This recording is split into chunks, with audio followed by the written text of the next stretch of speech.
Do'stlar, Jaschanning videosini ko'rdim, kommentariylarni o'qidim. Kommentariylar просто dahshatli do'stlar. Hamma uni yomonlab, kerak emas, qamalib ketsin deb yozyapti. Do'stlar, biza Jaschanni поддержка qilishimiz kerak. U bizani yurtdoshimiz, u bizani farzandimiz. U chet elda shunaqa vaziyatga tushib qolgan bo'lsa, biz uni поддержка qilib, yordamimiz tegish kerak do'stlar. Любой sizlarning farzandinglar ham xuddi Jaschanga o'xshagan sho'x bo'lib, mana shunaqa holatga tushib qolishi mumkin. Lekin sizlarning kommentariyalarni o'qigan odam, ha, o'zbek degani shunaqa bo'lishi kerak ekan, o'zbek uchun bu narsa normal ekan degan fikrga keladi. Ertaga sizlarning ham farzandinglar shunaqa holatga tushsa, bu narsa sizlarning ham aybinglar bo'ladi, agar hech kim поддержка qilmasa do'stlar. Men Moskvada bo'lganman. Moskvada masalan bozorlarda, katta-katta pul o'ynaydigan joylarda Ozarbayjonlar, armanlar, hattoki tojiklar egallagan.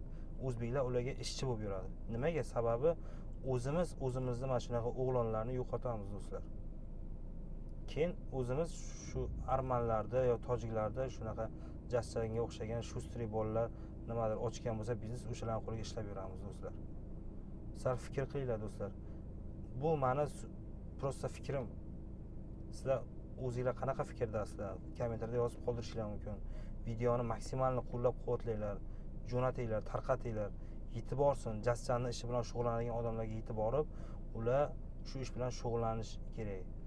Bizga masalan o'zbeklarga ma'lumot berish kerak. Ish qanaqa holatda, kim bu ish bilan shug'ullanyapti, oxiri nima bo'ladi? Hammasini biz bilishimiz kerak do'stlar. Fikringizni yozib qoldiringlar.